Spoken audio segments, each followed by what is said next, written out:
Las infecciones por criptococo son otro ejemplo de licosidosis. Este hongo es una levadura que el hombre se infecta al respirar esta levadura. Así que la vía de infección es la vía respiratoria. Este hongo lo tienen todas las personas, pero este hongo produce enfermedad en personas que tienen VIH, en personas inmunosuprimidas.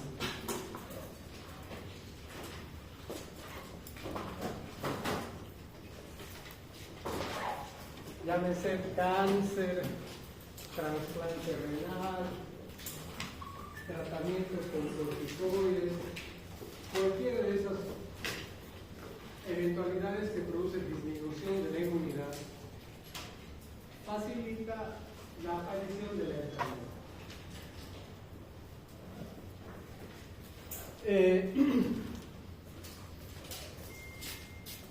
¿Cuáles son las especies? La especie más conocida se llama Neoforma.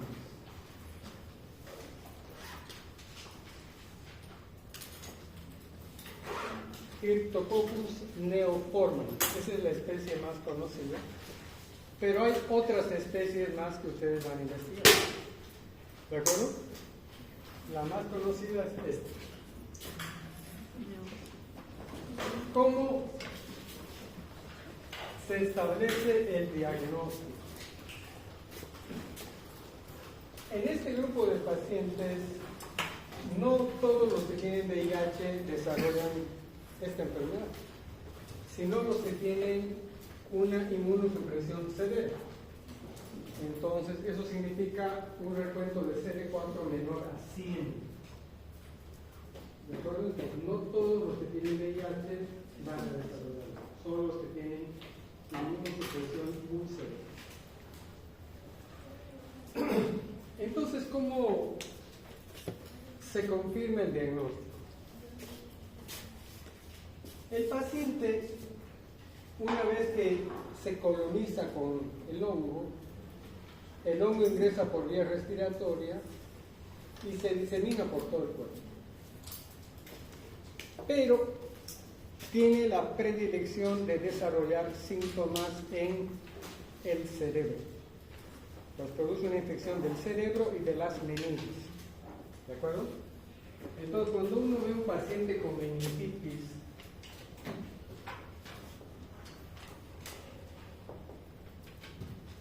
subaguda o crónica, una de las cosas en las que hay que pensar es en criptococo, pero tomando en cuenta los factores de riesgo. Si no tiene ninguno, uno no piensa en criptococo, pero si tiene esos factores hay que pensar en criptococo. Entonces, la meningitis subaguda o la meningitis crónica no tiene los mismos síntomas que la meningitis aguda. ¿De acuerdo?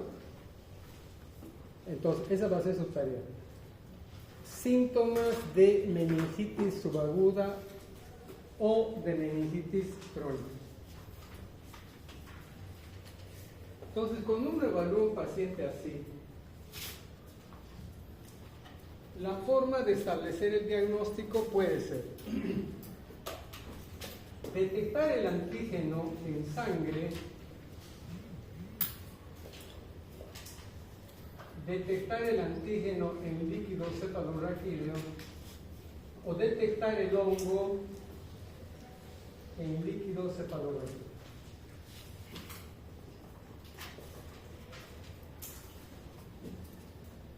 La detección de antígenos se hace en la mayoría de los países, excepto Bolivia. Entonces acá tenemos esta opción. ¿Sí? ¿Qué es lo que se debe hacer? Se toma la muestra de líquido y se pide que en el laboratorio hagan lo que se llama tinta china. y la otra parte de la muestra de líquido va a cultivo. En el cultivo va a desarrollar esto. Entonces la tinta china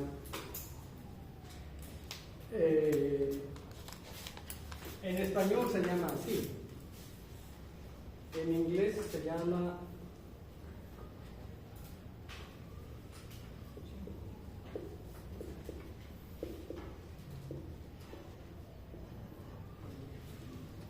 India Ink. India Ink. Entonces, ese es el nombre, así se escribe el nombre en inglés, India Ink. Pero en español todos conocen esto como el estudio de la tinta china. Entonces la tinta china, que es de color negro,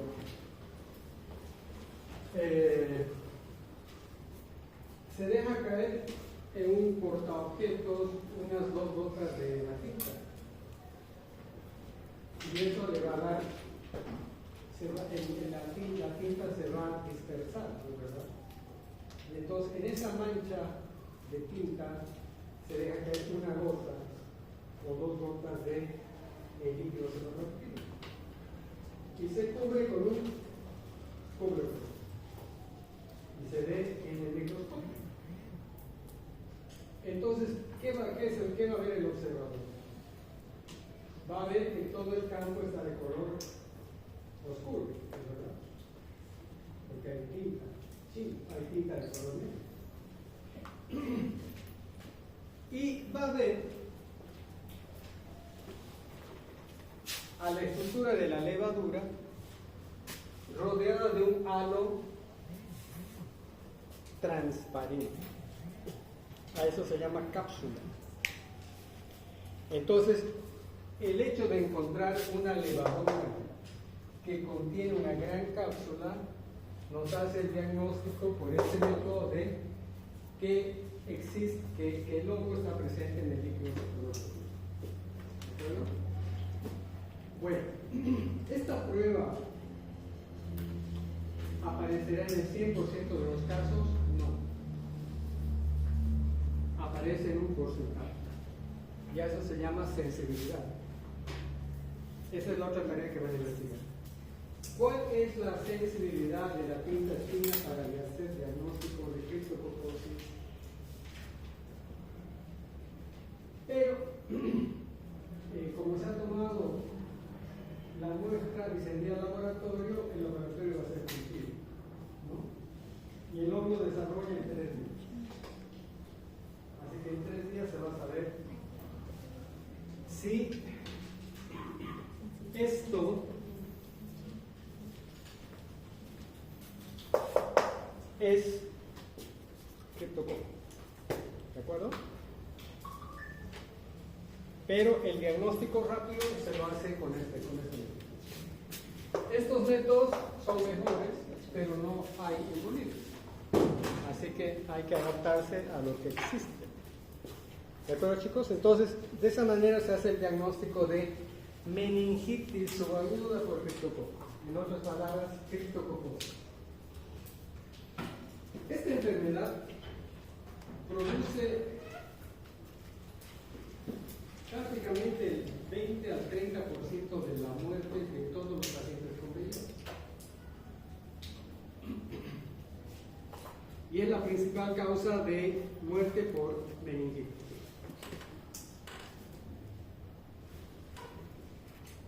Una vez hecho el diagnóstico de meningitis, el siguiente paso es hacer tratamiento. ¿No trajeron la caja de...? No me entregaron caja porque no había luz en ellos. O sea, voy a abrirlo. Vaya. O sea, cuando no hay luz, significa que no hay clases. ¿No?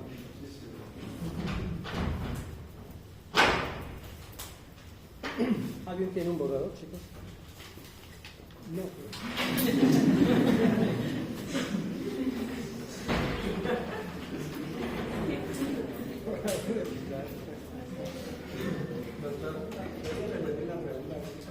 ¿Cuál es la sensibilidad de la tinta china para...? Sensibilidad de la tinta china para hacer diagnóstico de infección por meningococo.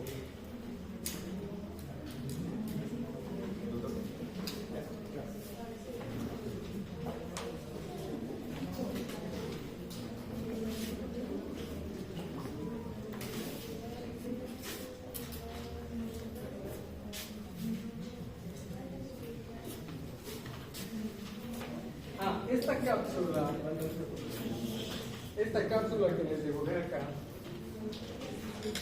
es un polisacárido enorme. Si les digo polisacárido, ¿cuáles serán sus unidades más básicas? Yeltsin.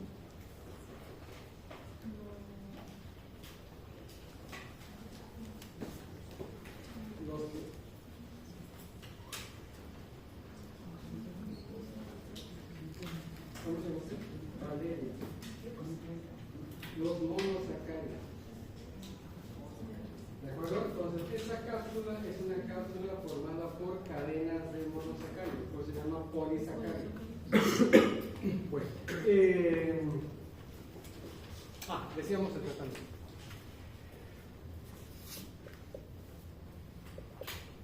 Una vez hecho el diagnóstico de la meningitis subaguda o crónica por criptococo, uno también ya tiene que saber cuál es la causa, o sea, cuál es el factor predisponente. Si es trasplantado, si es inmunosuprimido porque toma corticoides, si tiene cáncer y está inmunosuprimido o tiene VIH. Entonces, el tratamiento tiene que ir dirigido hacia el hongo, pero también a mejorar su inmunidad. Y si no mejoramos la inmunidad, no se En el caso de VIH, no se inicia el tratamiento para VIH en ese momento. Hay que esperar por lo menos un mes. ¿De acuerdo? Pero sí hay que iniciar en ese momento el tratamiento para el hongo. Y entonces hay varios esquemas. Una opción es anfotericina B liposomal más flucitocina más fluconazol.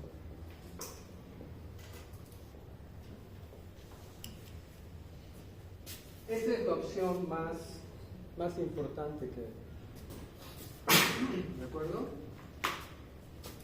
La otra opción es esto con esto. Y la otra opción es esto con esto. Pero lo más importante es el esquema de anfotericina B, flucitocina con fluconazol. Este tratamiento inicialmente dura 2 semanas. A esas 2 semanas se llama la fase de inducción. El objetivo es bajar la mayor cantidad de hongos en el líquido, en el cerebro y en el líquido cefalorraquídeo.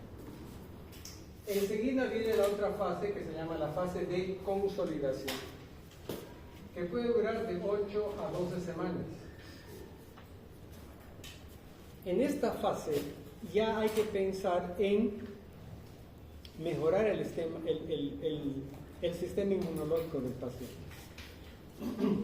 Y después viene la fase de mantenimiento, que puede durar hasta 1 año. ¿De acuerdo? Entonces son 3 fases: inducción, consolidación y mantenimiento. ¿En qué momento se mejora la inmunidad? En la fase de la consolidación. Entonces, en esta fase es donde hay que iniciar al paciente el tratamiento para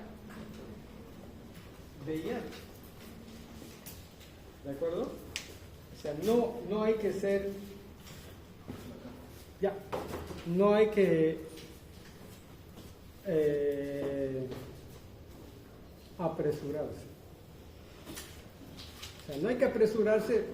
¿Qué significa? O sea, conocer la enfermedad, ¿no? Es decir, si yo le pongo al mismo tiempo el tratamiento para el meningococo, el criptococo, y le doy tratamiento para VIH, lo voy a matar al paciente. ¿Sí? Entonces, como lo que no quiero es matar al paciente, sino eliminar al hongo, primero hago la inducción y después hago el tratamiento para el VIH. ¿Eso quedó claro, chicos? Sí. ¿Y cuál es la tercera fase? Mantenimiento. ¿De acuerdo? ¿Por qué razón? Porque al iniciar el tratamiento para el VIH, lo que voy a conseguir son dos cosas: disminuir la carga viral del virus, obviamente, y aumentar los CD4. Por lo tanto, voy a mejorar su inmunidad. Y al mejorar su inmunidad, ¿qué va a pasar? Voy a aumentar la respuesta inflamatoria en el cerebro y en las meninges. ¿Eso quedó claro? ¿Sí? ¿Quedó claro o no? ¿O alguien necesita una explicación? Uno más, doctor, ¿puede explicar? De solamente esa parte, ¿Ah? no todo. Ajá, lo último. Al aumentar los CD4, va a aumentar la respuesta inflamatoria. Y por lo tanto, el paciente va a empeorar. ¿Sí? Porque va a tener más signos y síntomas de inflamación en el cerebro y en las meninges. ¿Entienden? Bien, eso es importante, porque la mayoría de los médicos no entienden. Y le meten al paciente las dos, dicen, no, quiere venir a tener salud.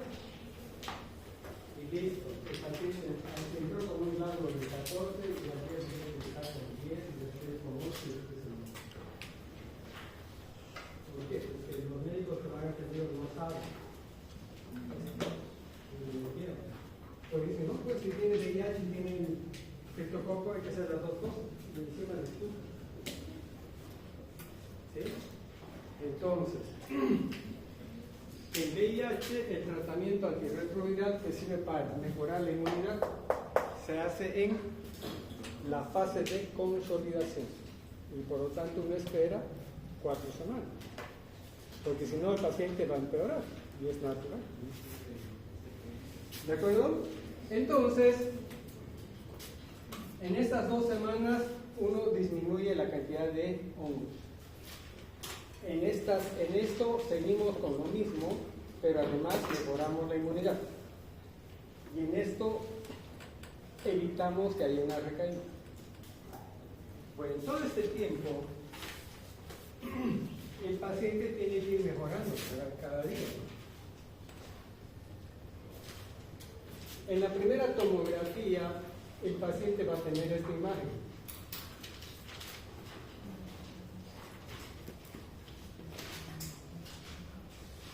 Va a tener algo parecido a eso.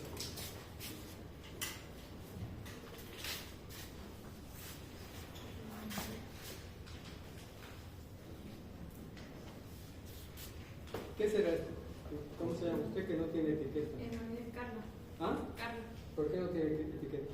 No, es que me olvidé el cosito para tenerlo, lo tengo acá. Ya. Chicos, tienen que ponerse su etiqueta. ¿Ya? La próxima, el que no tiene etiqueta se queda afuera. ¿Cómo te llamas? Carlos, ¿no? Ernesto. El que está sin etiqueta lo deja afuera nomás. Y si tiene etiqueta se pone y entra. Si no, no. ¿Cómo era su nombre? Carla. Ya. Estamos viendo un corte del cerebro, un esquema. ¿A qué corresponde esto?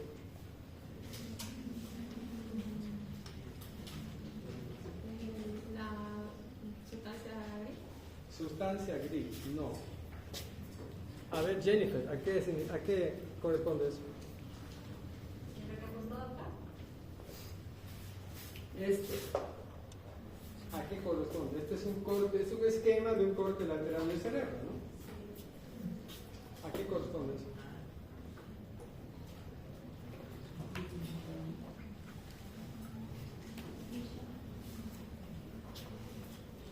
A ver, de aquí. De esta otra fila. A ver, Dafne, ¿qué es?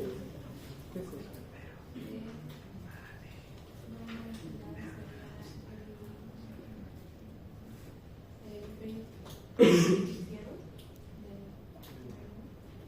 A ver, Yair. No es el núcleo de Estado, doctor. ¿Qué? No es el núcleo de Estado. Denise. Doctor, ¿puede repetir nuevamente qué corte es lo que es? Este es un corte a este nivel. No puede ser a este nivel. Sería operativo. Es el talamotor. ¿Es él? No. Bueno, chicos, pónganse su nota de anatomía. Pónganse el 0. Y anótense de nuevo para anatomía. ¿No han aprendido? Núcleo. Es un núcleo, doctor. ¿Es un núcleo? Exactamente, ventrículo. Imagínense una pregunta tan grande que no la saben. Los parecen estudiar la pregunta. Bueno, esta es la primera conversación de otra gente conmigo. Así es. Ahora, en la otra pregunta que voy a hacer ya es más fina. Ya es como para estudiantes de segundo año. Estos ventrículos laterales están de tamaño normal, tienen volumen normal, ¿saben? ¿Cómo me lo...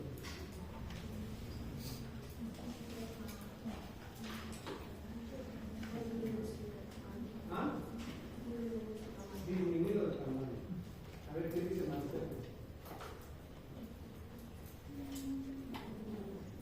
¿Cómo ven ustedes los ventrículos laterales?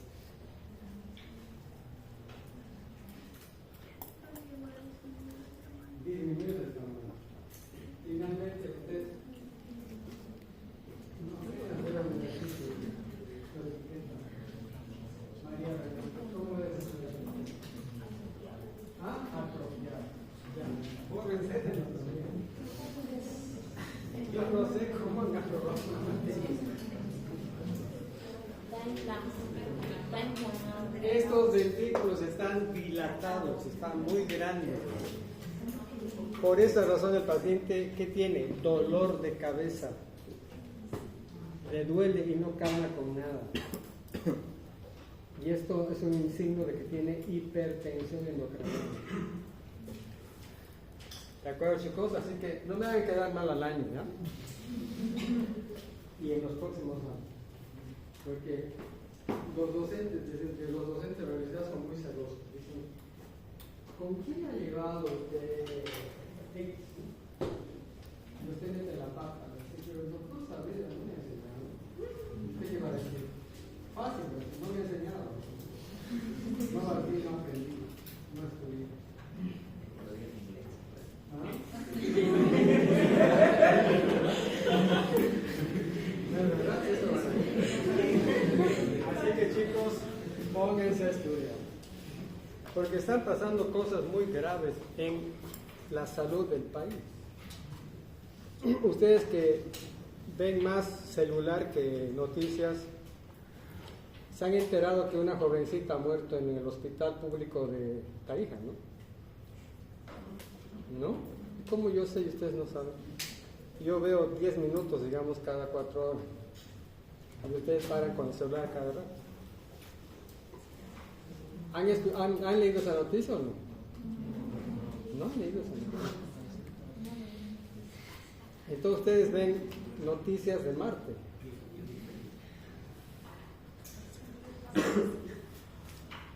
Una jovencita de la edad de ustedes ha muerto porque no la han atendido, directamente. O sea, la han tenido internada y de nada sirvió estar internada porque la había el interno, la había el residente, la había el médico de turno, el otro médico de turno. Recién se dieron cuenta que la paciente estaba grave cuando, después de varios días de internación, desarrolló insuficiencia respiratoria. Y recién se dieron cuenta que tenía neumonía. Y la chica le decía a su mamá, la paciente de que está al frente me ha contagiado. O sea que hubo una neumonía intrahospitalaria. Pero ella no entró por neumonía, entró por otra causa. Entró por enfermedad digestiva.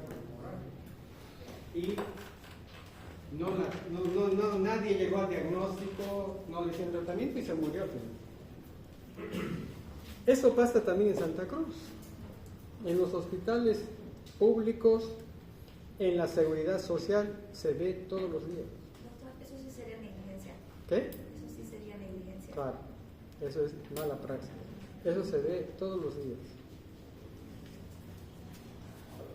Hace unas 3 semanas tuve que ir a hablar con el jefe médico de una caja de salud para decirle, mire, su médico le está dando de alta a este paciente sin haber terminado su tratamiento. La señora tenía meningoencefalitis por herpes.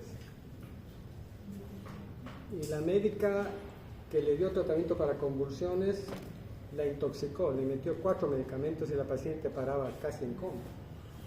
Y a la hora de hacer tratamiento, a la hora de darle el alta, a los 7 días la quiso dar de alta cuando en esta enfermedad por lo menos tiene que recibir 14 días de tratamiento. Entonces yo tuve que ir a hablar, decirle no, pues no le den de alta, sigan con el tratamiento, modifiquen la dosis. Y la médica caprichosa, no. Fui a hablar con el jefe médico. Y el jefe médico ni siquiera le dio vergüenza de saber que la atención es pésima en su centro de salud. Y dijo, vamos a ver, en vez de ocultarse debajo de su escritorio, ¿no? Cuando alguien le dice, la atención en su hospital es pésima, uno ya se pone mal, pues, ¿no? Así que chicos, estudien, porque la salud en nuestro país está mal, porque no les exigen, o sea, no hay buena enseñanza en las universidades. Enseñanza significa enseñanza y evaluación, ¿no? O sea, que el que no sabe no debería aprobar, porque es un peligro para la sociedad, como ese caso de Tarija. Eso pasa todos los días. Así que no es un lunar, eso es una práctica. Bueno, con el tratamiento el paciente va a ir mejorando, entonces le hace un nuevo control y en el nuevo control tiene que quedar así, tamaño casi normal. Entonces, en el tratamiento de esta enfermedad, el neurocirujano también tiene que hacer punción lumbar con el objeto de ir eliminando el exceso de agua, de líquido cefalorraquídeo, para que la paciente no haga paro, porque se forma una hernia y porque hay un bloqueo en la circulación de líquido cefalorraquídeo que está lleno de hongos. Y los hongos están acá, pues, ¿no? Tapando la circulación porque tienen una cápsula enorme. ¿De acuerdo, chicos? Entonces, por esa razón, en el tratamiento hay que usar un buen esquema de antimicóticos y también manejo de la hipertensión intracraneal. ¿Esto qué significa? Que una de las opciones es hacer una punción vía por medio, o la otra opción es colocar un catéter ventricular. Se coloca el catéter y el líquido sale, de tal modo que el paciente queda con presión alta dentro del cerebro, pero menor que el día anterior. Porque la hipertensión endocraniana es justamente la causa de muerte en cualquier infección del sistema nervioso central. ¿Sí? Entonces, en esta enfermedad, el médico siempre tiene que llamar al neurocirujano. Y el neurocirujano no puede decir, sigan igual. Tiene que hacer una punción mínima para ir descomprimiendo. O, según el tamaño de la dilatación, poner un catéter de ventilación del ciclo peritoneal o del ciclo ventricular. ¿De acuerdo, chicos? Así que, por esa razón, esta enfermedad produce la muerte en más del 30% de los pacientes con VIH. Porque o llega tarde al tratamiento, o se hace un tratamiento incompleto, o no se hace el tratamiento. ¿De acuerdo? Entonces, el tratamiento son 3 antimicóticos, o por lo menos 2, pero el neurocirujano tiene que participar colaborando con la disminución de la hipertensión endocranial. Por eso es importante que ustedes lean la primera tarea. ¿Qué dice la primera tarea? Síntomas de meningitis. Claro, ¿qué síntomas produce la meningitis subaguda crónica? ¿No?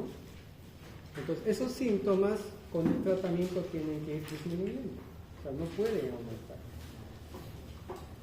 ¿De acuerdo? Entonces, fíjense ustedes que el tratamiento dura largo tiempo. Puede durar hasta un año. Y acá el tratamiento es fluconazol.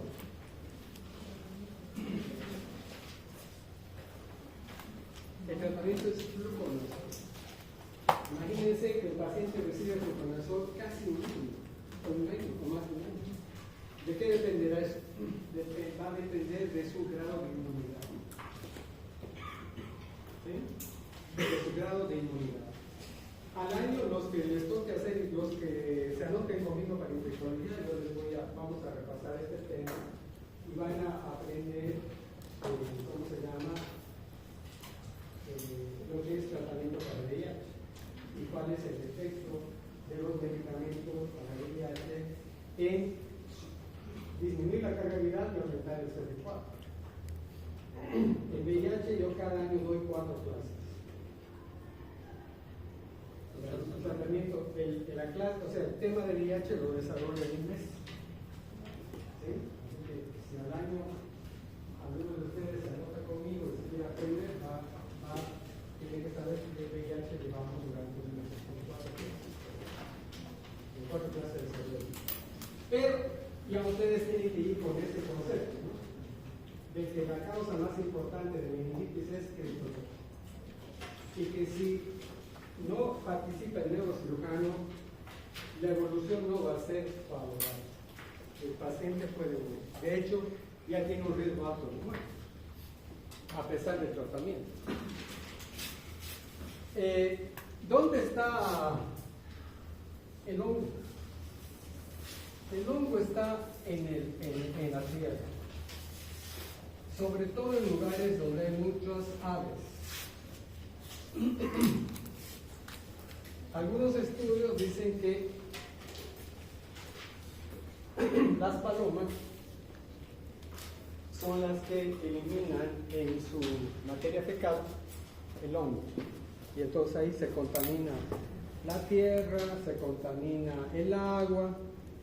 Si uno está trabajando o haciendo limpieza y no usa barbijo, va a inhalar, pero no va a desarrollar la enfermedad, a no ser que tenga alguna enfermedad inmunosupresiva. Esa es la regla común, pero a veces inmunocompetentes desarrollan meningitis.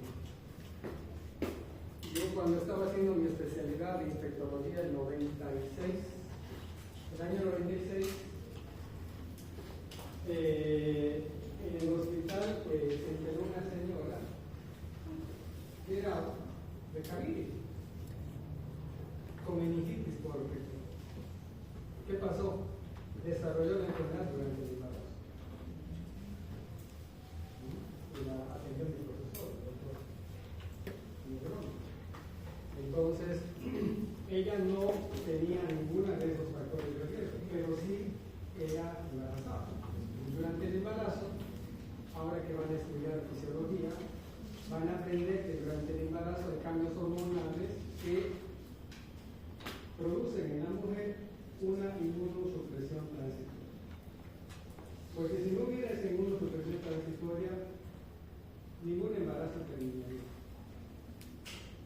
¿Por qué creen que no terminaría un embarazo?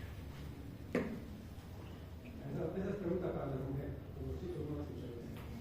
A ver, Alessandra, ¿por qué creen que en el embarazo hay cambios hormonales que hacen que la mujer entre en un estado de inmunosupresión transitoria? Quizás por la relación con... Usted es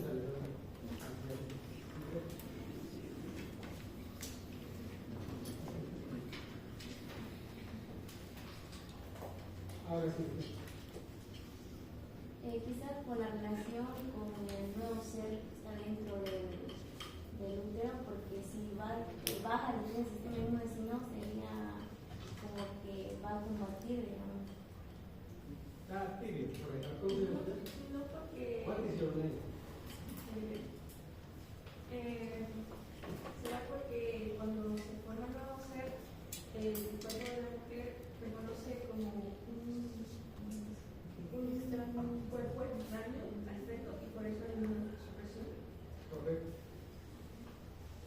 que todos nosotros hemos sido precursores para la comunidad, pero no nos eliminamos, porque ha tenido que bajar sus defensas. Si no hubiera bajado sus defensas, ninguno de nosotros estaría vivo. Entonces, ese fue el único factor de riesgo para la señora, que estaba embarazada y evolucionó bien. En aquella época no teníamos anfotericina B liposomada, era anfotericina B y gluconazol. Tampoco había oxitocina, pero evolucionó bien.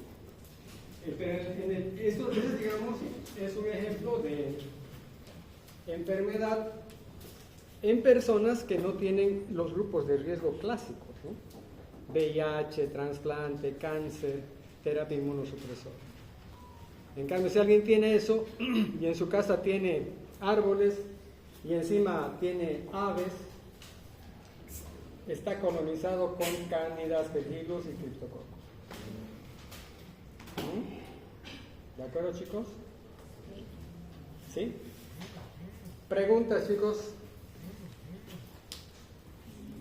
La próxima clase will be in English.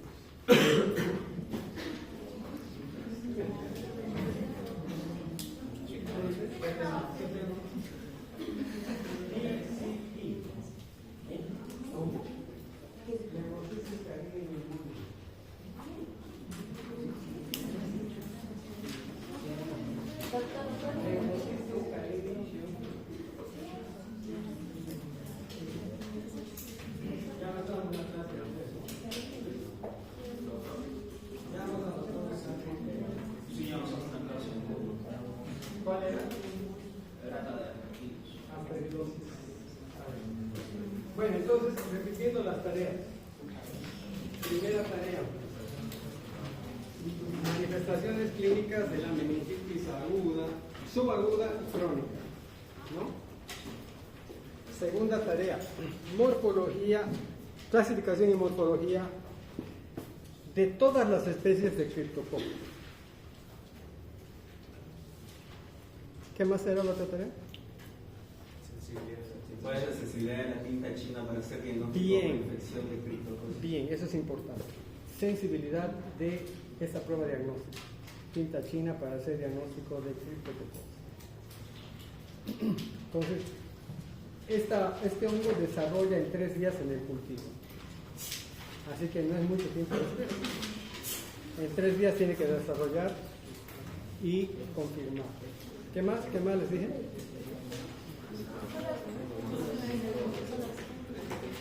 Ya, porque el otro tema que ya tienen que saber bien es anfotericina, ¿no es verdad? Eso fue tarea de la primera clase.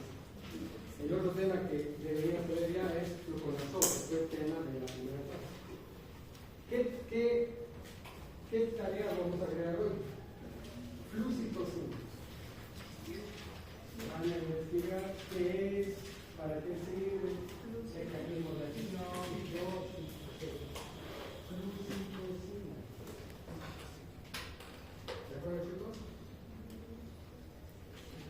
Entonces, seguimos en el capítulo de micosis oportunista.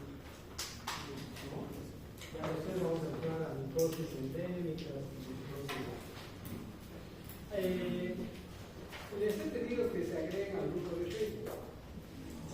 Y en el grupo de Facebook tiene que estar su nombre, digamos, nombre y un apellido, si quieren poner 2 apellidos, no hay problema. Y tienen que tener fotos, ¿no? Porque algunos están sin fotos, pues yo no acepto personas que son, tal vez son robots. Tienen que tener fotos, ¿de acuerdo? Y su foto, ¿cuál tiene que ser? No pueden poner, digamos, Dragon Ball Z. Tienen que poner su foto. Si quieren poner su foto de hace 5 años, no lo ven. Algunos ponen la foto del mar, la foto del sol, o no ponen foto del sol. Yo no sé si es mi alumno o es un infiltrado. Tenemos que descargar Facebook. ¿Qué? Tenemos que descargar Facebook. No descargar, agregarse a un grupo de Facebook, que ya está creado. ¿Hay un grupo de mensajes de Facebook o hay que seguirla? Hay una página.